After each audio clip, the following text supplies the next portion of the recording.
Yeah, two things. Yeah. Oh,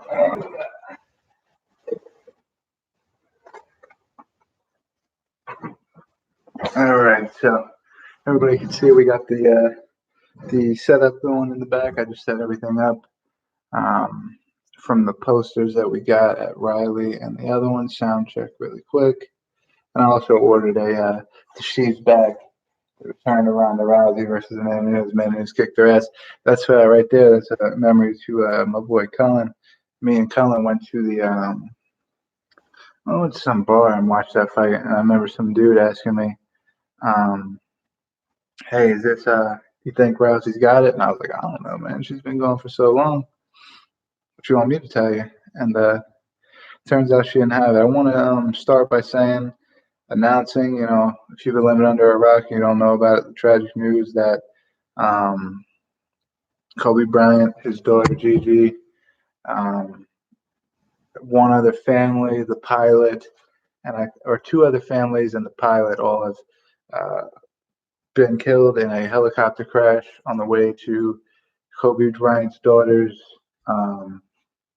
basketball tournament practice, something like that. I don't know. That's really not clear at the moment. So if we can,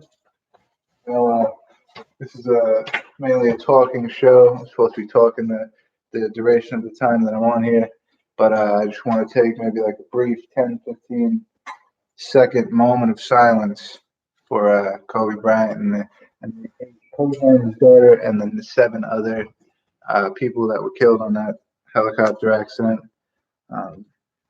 So we just take a moment of silence. That'd be great.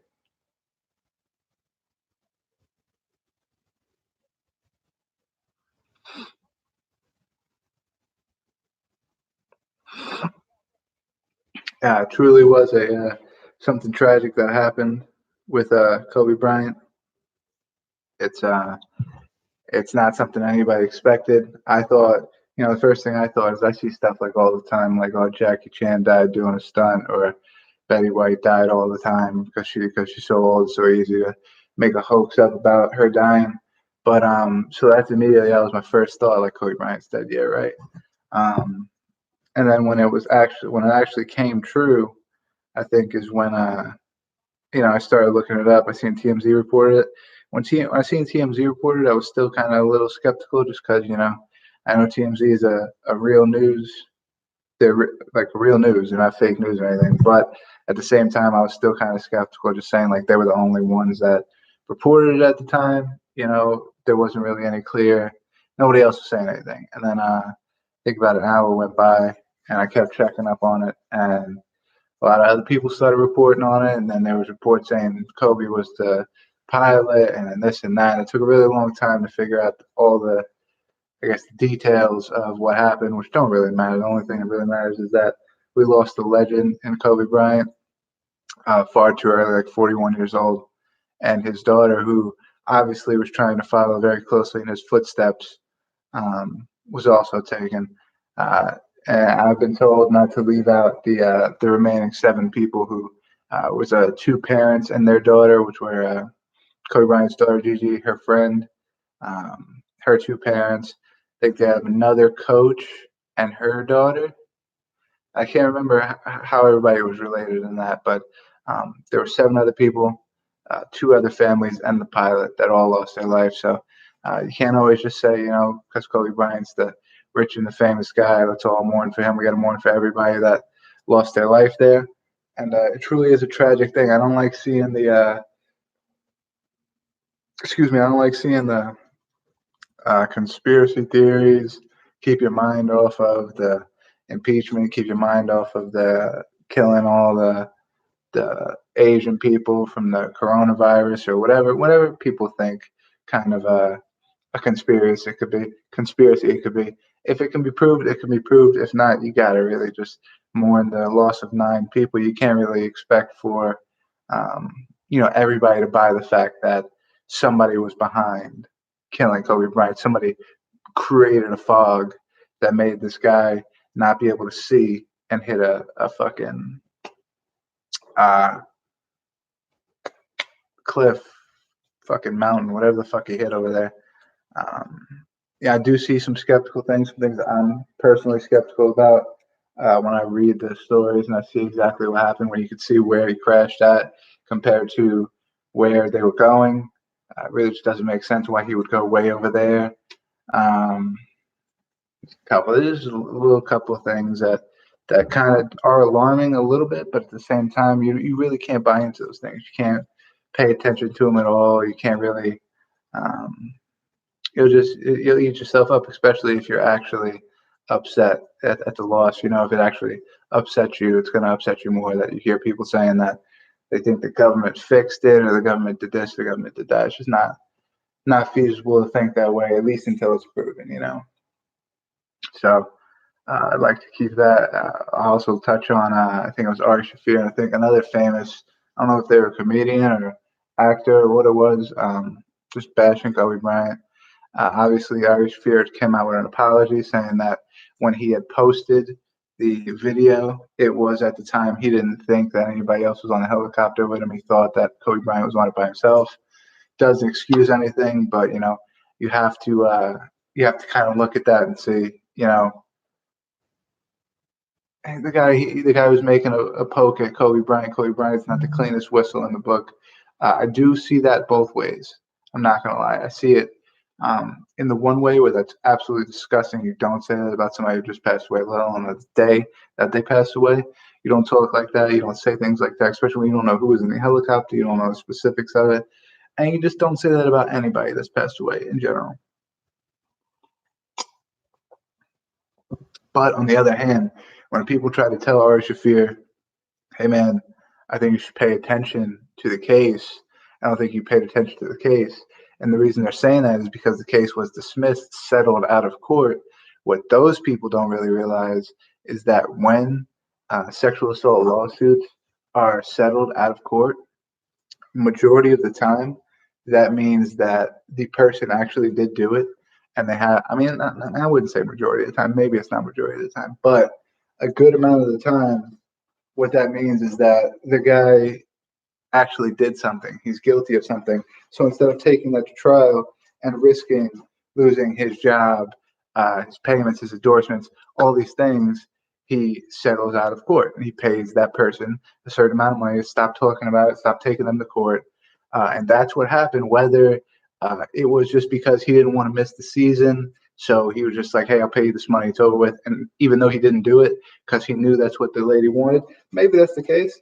Maybe he is innocent. Maybe that's the case. But for the most part, where you see these rich, famous guys and they have these sexual assault lawsuits on them and they settle out of court, for the most part, it's because they know if it went to trial or whatever, they would be fine. So it sucked. It's a sucky way to look at it like that. I would never want to persuade anybody one way or the other.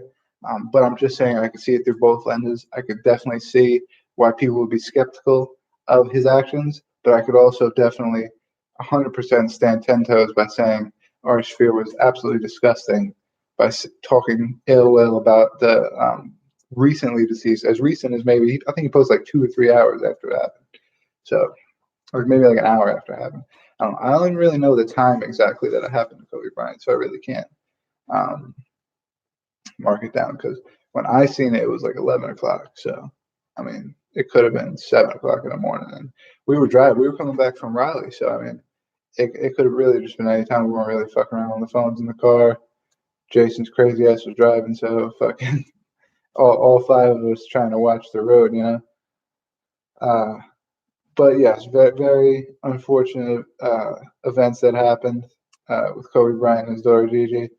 All the prayers go to his family. I know Vanessa, Bryant, and the rest of his daughters are in a really, really hard way right now, And then you got the other family, the one that lost both of the parents and the basketball playing daughter. They also have a son and a daughter that now has to grow up without no parents and lost a sibling. It's fucked up to think about. No matter which way you spin it, which person's shoes you get in, it's a fucked up way to think about how those people have to live the rest of their lives. And deepest condolences go to all of the families. Everybody in Los Angeles, I know, is having a really hard time with this. I know I read a story that some guy went to a flower shop to try to purchase flowers for the Kobe Bryant memorial thing they were doing at the Staples Center, and he got the purple and yellow. And when he ordered the purple and yellow, he was asked by the florist, "Is this for the Kobe Bryant thing?" And he said, "Yeah." She got him the flowers, came back, and when he said, "How much do I owe you?" She said, "Nothing. It's LA." And then just turned around and walked away. So it kind of just goes to show, like, people are willing to lose money over. Kobe Bryant was that big. He was that big of a person in LA. The entire world. He had a very large impact on everybody that ever played basketball.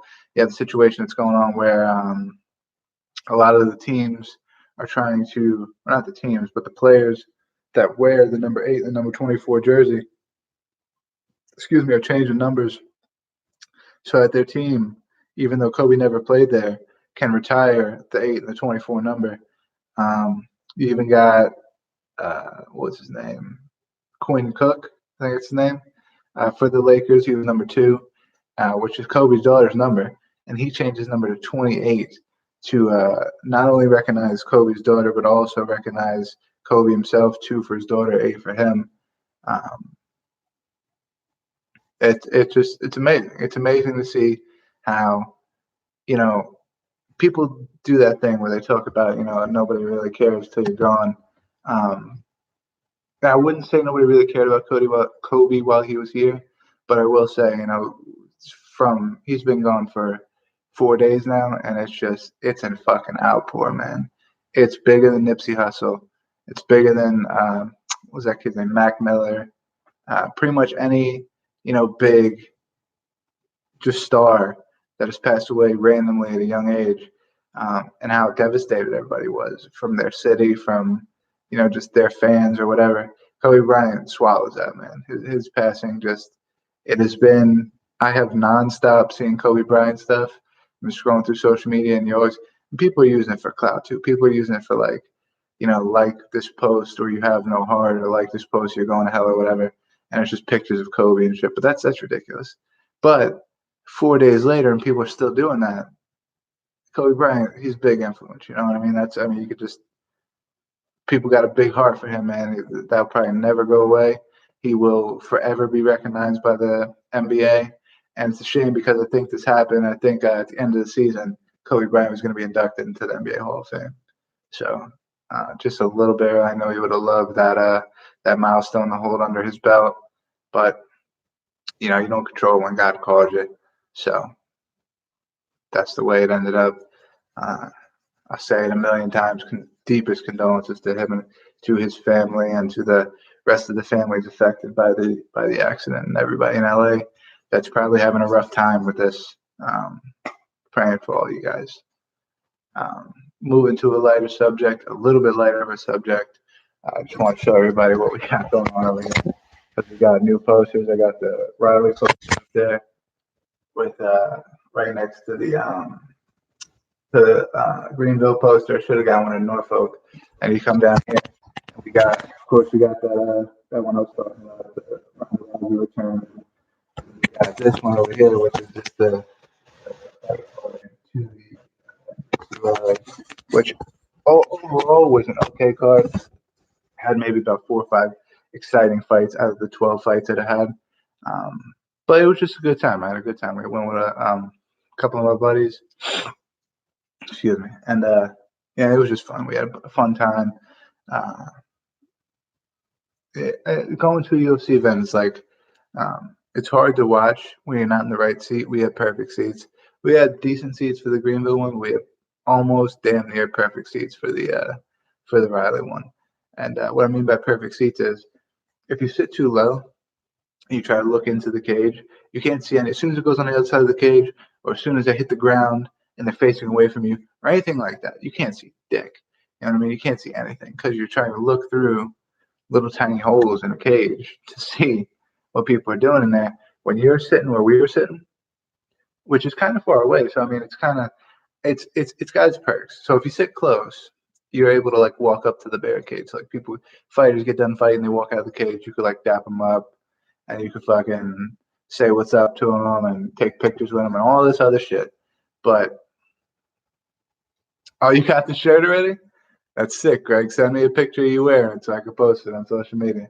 They said it wasn't gonna be there till Friday. Fucking postal service is working its magic, bro. Glad you like it, Greg. Um, I'm upset we ain't got no UFC to talk about this week because Greg would be all in it. Greg's like Dominic Reyes all day, but we'll talk about that next week. The Dominic Reyes thing.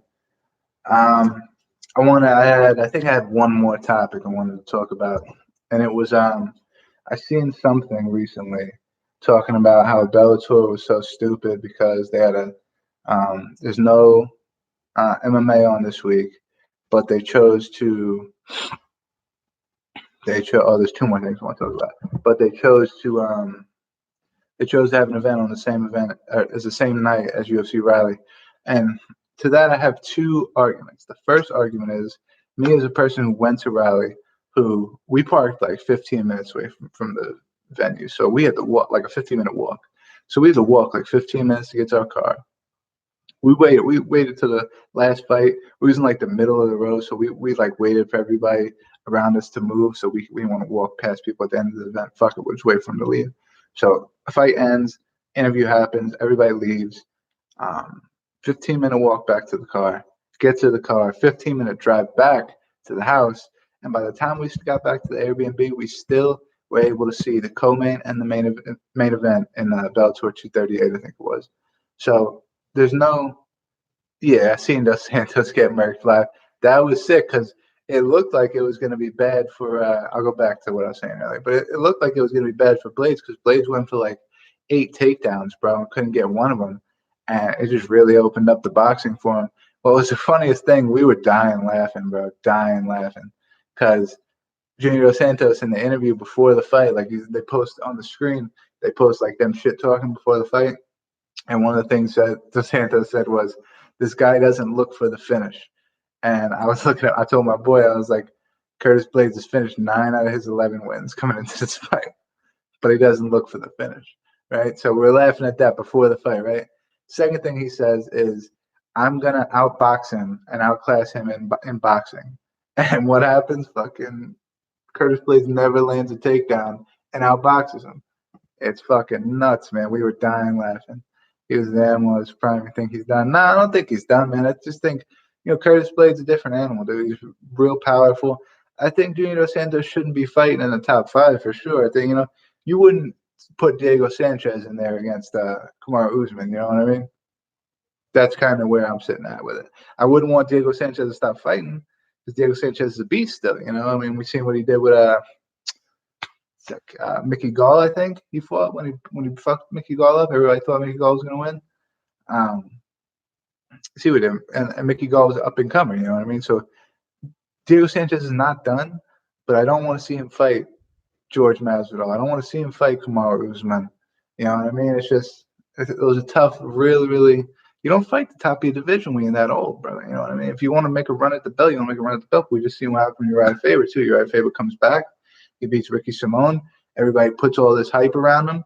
And then he just fought Peter Yan. He got the shit kicked out of Peter Yan. Because guess what? Peter Yan's a real top 3 in that division. You know what I mean? It's a level, man. There's a level of like you said, prime in the UFC that's when you're going for the belt. Once you get out of your prime, just stop trying. You want to fight, you want to keep fighting, you want to try to do fight of the nights. You won't knock out Peter Yan. You want to start trying to get fight of the night, you want to get paid and shit. I'm all with it. I'm all with still seeing Uriah Faber still fight, Andrei Arlovski, Junior Dos Santos, all these guys. I'm so down with watching them fight still, but I don't want to see them fight top 3, top 5 guys. It's just not. It's not feasible to see them win those fights. I want to see them in fights where I can root for them to win. Where I don't have to be like, oh, they're gonna get fucking smacked. You know what I mean? Anyway, argument 2 to the Bellator UFC thing. Bellator had like 50,000 more clicks on Google than the UFC Raleigh did on Saturday night. So in the digital age where we're going to the internet and everything like that, uh, you see an event get 50,000 more clicks. They're not the ones that are hurting from being on the same night as each other. They had a big event. They had Cyborg's debut on that day. They chose that night first. They chose that night like a month after Cyborg got signed. UFC didn't announce their first quarter schedule till like 2 months later. And even when they did, they weren't even sure if that date was going to be if they were going to make that date a fight night or the pay-per-view, because they didn't know if Conor McGregor was coming back yet. So I don't even think they made that decision till like late in December. So they made it way after Bellator. Bellator didn't really have a decision to. And then the guy that I was talking to said, "Well, you just moved the event like some John Jones shit." And I was like, "Well, nobody tested hot. There was no commissions that are mad." And then anybody on the Bellator roster, nobody's mad at Cyborg, nobody's mad at Julia Budd, nobody's mad at De'Aaron Caldwell. You know what I mean? So you don't just move an event for no reason. You don't fuck people out of tickets and hotels and all this other shit for no reason. If there's got to be a big reason behind it, your main eventer's getting shit. You're gonna cancel your main event, whole cards in jeopardy. You know what I mean? Then you talk about moving to another state or to another city or whatever the case is, but you don't fuck people up for that just for no reason. So the reasons to move the event, not with it. They did way better than Raleigh as far as internet clicks that night. And their main card started at 10. UFC's main card started at 8. UFC had 5 fights on their main card. Bellator had 6. So I knew when we went to the Riley thing, I knew we had plenty of time to get back and see multiple fights for Bellator, because it started 2 hours later and it had one more fight. It's just if you know timings of the fights, I knew it was going to match up. I knew we were going to see at least 2 fights. I was hoping maybe 3 fights. The one right before that was a good fight. I forget what it was. Sergio Pettis one maybe. But yeah, I wanted to see it. But whatever, dude. You know what I'm saying? We seen an event live, and then we got back and we seen the Bellator one, which takes me to my last. I don't know how I just transitioned to this. As well as started laughing randomly because I just started thinking about it. But I want to talk about this last topic, and then I'm done for tonight. We're going to come back next Thursday for our prediction for UFC 247, I think it is. John Jones, Dominic Reyes. Stephen A. Smith. Let's talk about Stephen A. Smith. Does not belong in MMA whatsoever. I can get both sides, Ronda versus Cyborg, in a fight to make. Now she needs a return. Yeah, she needs a return? Is that what happened that time? When she returned, she came back and fought the best, and what happened? She got the shit kicked out of her, son. Head movement. Fucking fucked up, dude. She don't need to come back for nothing. I wouldn't even let her fight Jessica Eye if she came back. She ain't with it. That bitch ain't. She don't got the fire in her heart no more, man. Everybody knows all you gotta do is keep it standing with her. And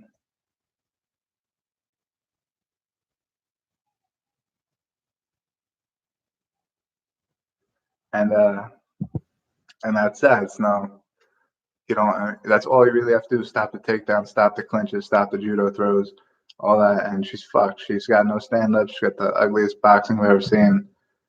She doesn't want that.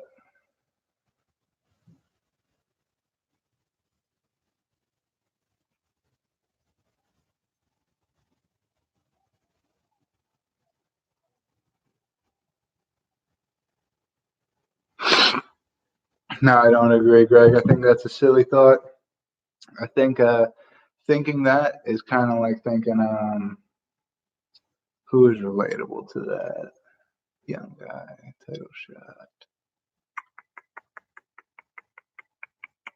Can't really think of anything that relates to that generally, but no. Dominic Reyes does not have the. This is how the fight goes. John Jones by decision, by unanimous decision, probably. And it's just based off of Dominic Reyes has got that power. He's got very good boxing. But John Jones is a mixed martial artist, been a mixed martial artist for a very long time. He's 20 years old, 21 years old or so. He's got way too much knowledge behind him. And, he's going to find flaws in Dominic Reyes' game quick. It will be kind of all over again now. Why would John Jones, one of the smartest MMA fighters that's ever walked, do what dumbass Aldo did and just charge after Dominic Reyes? when there hasn't been any build up like that. There's no Dominic Reyes isn't antagonizing John Jones like Conor McGregor was antagonizing Jose Aldo. So there's no anger motive for him to charge into him. He's not a dummy, so he's not just going to do something dumb. That's not feasible. It's not feasible to see that John Jones just rushes in and gets clipped on the way in, like Aldo did. Not going to happen. John Jones uses his oblique kicks, his front oblique kicks, side leg kicks. He beats up the legs, gets the mobility to slow down for Dominic Reyes. I think he does that for pretty much the whole first round. He stays, he hits him, he's in and out, in and out. Dominic Reyes trying to land power. Dominic Reyes starts to gas out in the second or third round just because he's trying to use all his power to knock him out, and he can't get close to him. So I wouldn't be surprised if he waits like the third, fourth round to start gassing, but I would also not be surprised if he's gassed by the middle of the second round. That's because he's taking leg kicks. He's trying to get close. And John Jones is just too quick, too smart. He knows where to go to, and he's fucking eating up that leg, Yeah, definitely, for sure. I mean, if John Jones doesn't play this correctly, John Jones very well could get knocked out for the first time in his career. But I think the fight IQ gap is just way too big in favor of Jones for Jones to do something stupid and try to just anything. I can't think of any kind of scenario in my head where John Jones would just be lacking, I guess, would just not intelligently be able to read what's going on. You know what I mean? I shouldn't be telling you this because I'm making my picks next week. So I should not tell you that my pick is already John Jones. But spoiler alert, John Jones probably win that fight. I'm picking him. Yeah, I had a horrible week this past week. I fucking went 3-9 at Riley. I won the Curtis Blades, Alex Perez, and Arnold Allen. But that's it. Yeah, that's it. Everybody else I picked lost on that card. Bisping, Rockhold. No, I still don't see that because, in the Bisping situation, Bisping's left-handed. Rockhold was extremely cocky coming into the fight. I don't think that's Jones. I don't think Jones is extremely cocky. Rockhold was kind of in his big-headed stage. He had just won the belt. He just now had got that realization, like, oh, I might be the best middleweight in the world. And he started talking like that, and he started getting cocky like that. John Jones has been the best for what? It was like 28 now, 29 for the past 8 years, 9 years. John Jones has been the best in the light heavyweight division. It's nothing new to him. There's nothing fucking with his ego right now. Like, anything is going on with John Jones that would hinder him just acting silly. I would put Rockhold and Bisping in the same scenario as Conor and Jose. I know it's not the same way they got knocked out, but it's just Rockhold was just way too emotional. In both of those cases, Bisping and Conor McGregor verbally assaulted the fuck out of Rockhold and Jose Aldo. And it's just not happening with Dominic Reyes. Dominic Reyes is being polite. He's saying he's going to win because he's Mexican and because of all these things. And he's talking nice about himself, but he's not saying nothing bad about Jones. He's not fucking with Jones like that. He's not. And even if he did, I don't think he would win the verbal argument. Just like Dan Cormier tried to get into verbal back and forth with John Jones. Didn't work. Dan Cormier lost the verbal altercations. He lost. Is he? I thought he was like 30 something. I thought he was like 31, maybe 30 tops, I thought. Maybe he's like 35. If he is, I know what you're getting at. The whole Junior Dos Santos thing. 32. So, I mean, it's not that bad. If 32, I would say that's like very, very, very close to your prime. Maybe 35, 36 is when you're starting to exit your prime.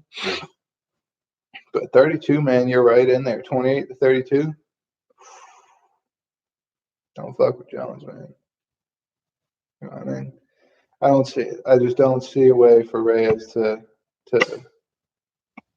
do really anything to him that we haven't seen somebody try to do to Jones before. Alexander Gustafsson, the Alexander Gustafsson fight, but I think Alexander Gustafsson is crazy, crazy, crazy quicker. Maybe just an average man, but we're talking about a fighter's prime. Is probably, I would say, 28 to 32 as far as fighters prime, because you got to think when you're 25, let's just say you start pro fighting at 21, you only have 4 years of pro fighting under your belt. You know what I mean? So it has to go from body maturity to fight IQ to experience and to just physical, to where your body's at physically, and all that. Pretty much all of those can happen when you're 25, except for experience and fight IQ. Who was it? That was 18. Vitor Belfort. Vitor Belfort started with 18. Give him 7 years. He's still at 25. Vitor Belfort was probably just starting to enter his prime. Probably wasn't even in it yet, at 25. But that's a guy that started fighting pro when he was like 18, man, or 17 years old or some shit. Most guys these days, Chase Hooper, is like the youngest guy that's ever went to the UFC is 18. You know what I mean? So, and Chase Hooper's not in his prime either. He's a beast. But fucking don't you dare fight Max Holloway. Max Holloway will fucking fuck you up, Chase Hooper.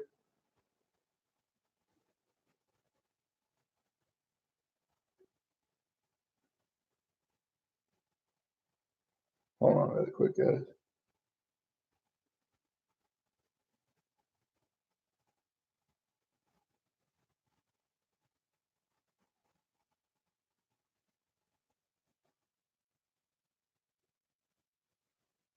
It's just that experience. He was a juicehead. I will say that. And that's probably why his prime was a lot smaller than a lot of other people's, because his prime was considered TRT Vitor. That was considered his prime. So it's hard to put where his prime was at, or if he even had a prime, because his skill level probably wasn't there. It was probably only the TRT and the steroids and shit like that. So it's hard with Vitor. It's hard to really tell. I was just using him as an example. Dwayne Johnson. No, I think we talked about Dwayne Johnson before, man. No, I don't think so. First of all, Dwayne Rock Johnson doesn't do MMA. So if we're going off of just practical basis, if we're talking about just fighting each other in the street, I don't think Dwayne Rock. I think Dwayne's a good guy. I don't think he would ever fight a woman. If we're talking about maybe like telling him he has to spar Amanda Nunes today, I think he's going to try to go light, and Amanda Nunes rocks him quick off the bat. Just because she's like, this motherfucker's way too big. I'm not gonna fucking fuck around. She probably fucking cracks him 1-2, and then Rock is fucking hurt, and then that's over. But if he gets a hold of her and like pulls her to the ground and shit, and just tries to lay on top of her, it's gonna be. She probably knows a lot more of jiu-jitsu and wrestling and shit. So technique-wise, if she gets him tired, she could probably get back up and start fucking him up. But if he's not tired, he's got full energy and he uses all his muscles, and he's probably on juice too, and just holds her underneath him, he could probably like just hold her there for a decision. But he ain't gonna fucking beat her. Just make too many mistakes, especially if you don't train. You never know with these guys. You know what I mean? Because a guy like that, he's never gonna like fight. So even if he does train, you're never gonna like publicly hear about it unless like somebody posts a picture of him or somebody says something about it. Like if he wants to keep it private, and he just like, dude's rich, so dude could just hire an MMA coach to come to his house and train him. You know what I mean? And he could just know MMA. So and nobody would ever know, because why would he? If he's never gonna fight, why would he ever tell anybody about it? So for all we know, he could be just as good as Jorge Masvidal and fucking juiced out and huge and shit. And nobody knows it because he doesn't tell anybody. But I would have to think that that's not. The guy makes so many movies. The guy does so many commercials, this and that. I don't think he would have the time to do that.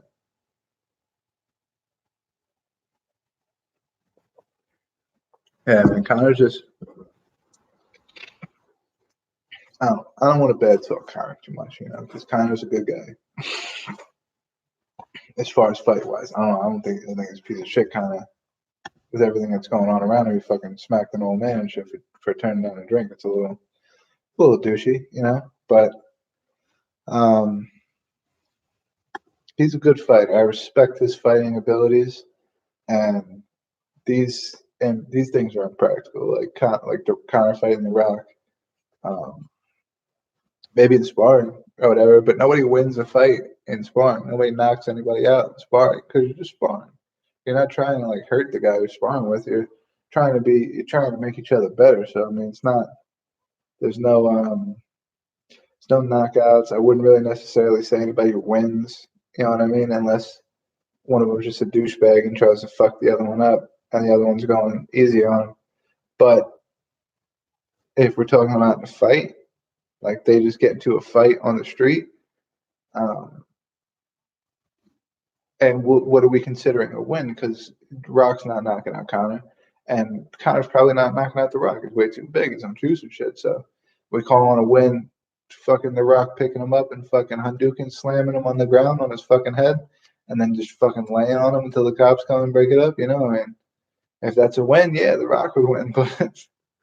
It depends on the context that you put around it, whether we say who would win versus those two guys. It's really hard. I never finished the Stephen A thing because you're asking me about fucking The Rock and shit, but Stephen A's got no place in MMA.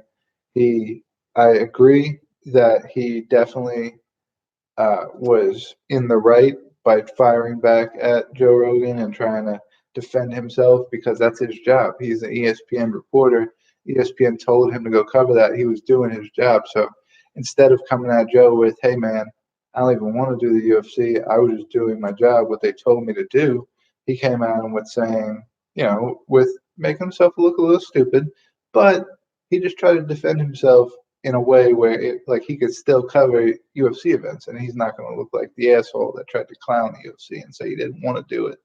You know what I mean? But, for all we know, this guy doesn't even want to fuck with the UFC. He just works for ESPN. ESPN tells him, hey, man, you got to do it. You're one of the only guys. I get, yeah, I mean, that's a really good way to put it. Anytime I argue with somebody, I'll probably steal that from you, Greg, as he's there to say what the casuals are thinking. It's probably pretty accurate, you know what I mean? Because to say you didn't learn anything from Conor, that's what really bothered me. Two things bothered me. The first thing bothered me was he said he didn't learn anything from Conor from that knockout with the shoulders, which is just absolutely insane because you've seen a lot quicker Conor. You've seen that Conor was ready to fight the full fight. He looked fresh the whole time he was fucking Cowboy up. He knew a weakness that Cowboy had in that Cowboy did not want to grapple. So all he had to do was he wanted to stand with him and that's what I don't really like about the whole like the pre-talking and shit, like talking about a game plan and shit like that, is because Cowboy talked about he's one of the best strikers. I want to stand with him. So Conor knows that what is Cowboy going to do if I grab him? He's going to try to back away. He's going to try to get back because he wants to stand up with me. So what does Conor do? He grabs him, gives him a little leeway. He pulls away, kind of pulls him back and hits him with those shoulders. Pulls away, kind of pulls him back, hits him with them shoulders. So it was actually really, really, really smart. So you see the smartness is still there, the fight IQ is still there. You've seen a lot from Conor McGregor, which is the first part that I say, Stephen A. Smith, you're an idiot. Second part I say Stephen A. Smith's an idiot is because he said Donald Cerrone gave up. When Donald Cerrone fucking broke an orbital bone in his eye from getting his shoulder smashed into his eye right off the bat. Then he comes out and gets head kicked in. Or first thing is he ducked under and got a knee to the face. So that might not do anything, but it's still, it's still a knee to the face. So he gets that. He gets up from that, eats like 4 shoulder shots, breaks an orbital bone, backs up, gets head kicked in the face, right? And then, takes a bunch more punches. He didn't quit. There was no quit in fucking Cowboy. And yeah, I wish they would. I really do. I wish they would put Cowboy in there against Stephen A. Smith and say, hey, man, you make me quit. You know what I mean? Like, you're a fucking mad tough guy, fucking talking on the fucking that shit. But Stephen A. Smith won't fight anybody. He's fucking old. He'll every time somebody brings up a fight to him, he'll say it's not my job. My job is to talk about it. He's getting upset for me talking about it, but that's my job. Yada yada yada. He'll make every excuse in the book, but he won't fight. He'll never fight somebody. And it's a shame too, because I'd love to see Stephen A. Smith get the shit kicked out of him. Because he doesn't belong, and he keeps saying like his defense is like that he belongs there. No, Antonio, I don't want Antonio Brown to fight him. I don't want Antonio Brown to fight anybody. I want Antonio Brown to find help. Find some kind of CTE doctor or fucking mental health facility or some shit. It's not. I mean, and you can almost like date back to what exactly happened to Antonio Brown is because when he got hit by he was Vontez Perfect like a year before he wanted to leave the Pittsburgh Steelers and he left with a concussion for like 3 or 4 weeks. When he came back, that's when he started being all crazy and talking about he don't want to play for the Steelers and the Steelers this, Steelers that. They released him. He goes to the new team. He's got all these fucking problems. Now he's fucking assaulting people and holding himself hostage in the fucking house and shit. Dude's got an immense amount of CTE, and if somebody can't see that just based off his actions and the giant ass hits that he's taken right before he started acting like a fucking nutcase, that's somebody's a little naive because that's 150% what it is. He 150% has a severe case of CTE. And I don't know what you could do for it. I don't know if there's medicine you could take or if you just got to talk to a stranger what the situation is. But somebody's got to help him, man. That guy does not need to be. Boxing is the absolute opposite thing he should be doing in his life right now. He's getting punched in the head more. The opposite. He should not. He shouldn't even be trained. He should not be getting any punches. He should not be taking any impact to the head anymore for the foreseeable future. I seen something that said he was trying to, but I don't think they booked anything or anything like that. I would not like that because I don't like Logan Paul either. I'm about to watch this Jake Paul thing, but I don't like Logan Paul or Jake Paul, and Logan Paul would probably fuck him up, man. I mean, one because Antonio Brown just started training. Logan Paul's got 2 fights and has been training with a really high level boxers for a good minute now.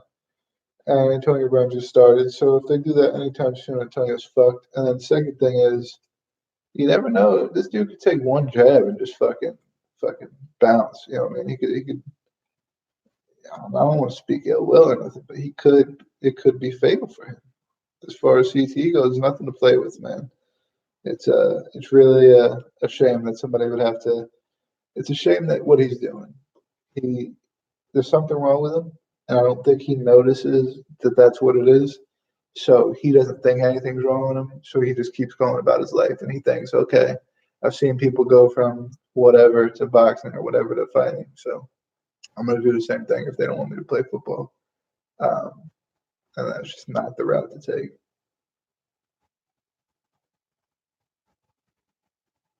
No, I don't agree. I think see, we're a little opposite. I think Logan Paul is a douchebag clown. Well, I think both of them are, but Jake Paul is just a clown because he's like a loudmouth and he's not that good. Logan Paul is decent at boxing, and I don't think they should sign him because he gets taken down. He's fucked. He's a good athlete, don't get me wrong, but he's training boxing. How long are we going to give him before we put him in his first fight? You give him like a year or two, maybe he does all right against like a nobody, like a just signed type of guy. But you put him up against like any kind of a stat, put him against Diego Sanchez, he's going to get his head ripped off. You know what I mean? And Diego Sanchez is probably like 20 pounds less than him. So I don't think he's that good.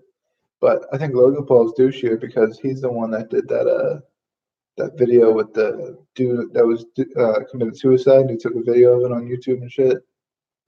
So yeah, I don't like that, man.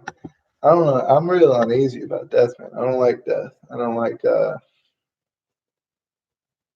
I just don't like it. I don't like when people talk about it. I don't like when people make jokes about it. I don't like none of that shit. So um, he made that video, and that really didn't sit well with me. That I didn't even know who the guy was, but I seen that, and I was like, I guess a douchebag. But him versus CM Punk, I don't think CM Punk will ever fight again. to be completely honest. But he probably would beat CM Punk. Oh no, I know. I've seen Jake Paul's. I've seen him in the press conferences for the boxing fights, and I've also seen this one video. I've only watched one video of his on YouTube, and the one video I watched was he was trying to invite this guy over to his house to fight, and the guy wanted to do it because the guy, I guess he wasn't big on YouTube.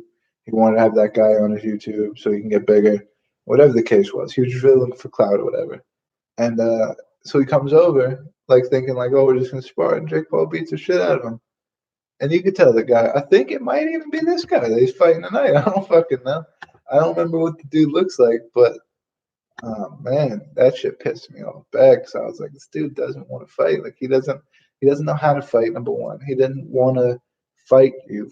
He just wanted to fucking like spar a little bit, like be cool about it. And this guy fucking just started teeing off on him. I think knocked him out with a body punch. Like laid him down to a body punch where he couldn't get back up. It's fucked up. But yeah, they're both assholes. I wouldn't want neither one of them in the UFC. Anything like that's bad for the UFC. CM Punk, bad for the UFC. Um, yeah, the guy that was in his own diss track. Yeah, that guy. I think because that the video that I watched, they were singing that song. I think. I don't know. I think so. I don't even know these people's names except for the Paul kids, because I mean, like I said, the most famous. But I believe so. I think it was the kid that was in his own diss track. Joe Weller. That sounds familiar. That sounds very familiar. That's not the guy he's fighting, right? Tonight. And Eason Gibb. I would think that's like a Twitter name or some shit. I don't think it's somebody's actual name. But yeah, Joe Weller. That's fucked up. He did Joe Weller dirty that day. He's fucking douchebag. I don't like either of them. Those two would be bad for the UFC. CM Punk bad for the UFC. Um, Jake Hager, that guy from the WWE, bad for Bellator. Um, Aaron Chambers is the only person that I think came from something that should be bad for the UFC, which was like a reality TV show, or for the Bellator, which came from a reality TV show. And yeah, he's actually done very, very, very well. And you can see like as long as he keeps fighting people like on that skill level and keeps they like feed him the correct skill level as he keeps growing, he'll do pretty good. So I it's trial and error, man. Maybe they'll work out, but I don't think so, man. I think they got the shit talking for it for sure. They got the thing behind them where they could probably sell fights, but yeah, dude, you put him against a wrestler and it's probably gonna be a long, long, long night for him. So I don't want to see it. I really don't want to see any of that shit. I don't want to see fucking. I didn't want to see Greg Hardy. Greg Hardy's a beast, but now what do you got? You got the dude sitting on a fucking stool hitting the fucking inhaler and shit. Like, dude, you're gonna be in the UFC. Watch some UFC fights. He should have been. He should have had UFC Fight Pass and been watching pretty much all the UFC fights. And he should have realized, oh shit, nobody's hitting a fucking inhaler in their goddamn corner. Let me not ask for permission. Like, dude, if somebody was like, you could be in the UFC, I want to give you a contract to be in the UFC. I'm not gonna. I'm already gonna be nervous because it's gonna be my first fight in the UFC. They're paying me. I'm gonna be on TV. Yada yada. I'm gonna be nervous as shit. So why the fuck would I do something or ask somebody something that I think is going to make me look silly? Even if it's not, even if the guy said, yeah, man, you could use your inhaler or whatever the case is, and he thinks to himself he don't look silly, why would he in his brain not think, I'm going to look stupid for asking that question, especially if he says no? Like they got a camera right in my face. I'm going to look stupid, you know? It's just, I don't get it. I don't get some people. I don't know, man. I'm going on a rant now. We're 50 minutes in. I'm going on a rant. Greg, send me a picture. I'm done this week. I'll be back on next Thursday for the 247 breakdown. You can come in there and spill your whole fucking your Dominic Reyes crap. Why do you think he's gonna win? But I don't know. I don't think he's got it. But I'm out this week. I'm making more shirts too, different colors, all that shit. I'm gonna be selling them and shit. So. Tell your friends, tell them if they want one, hit me up. Cheap shirts, probably like 10, 15 bucks or so. Tell them to hit me up. I'll be back. Hell no. I'll be back next Thursday. Hope to see you there, Greg. Highlight you, brother. Thanks for coming again.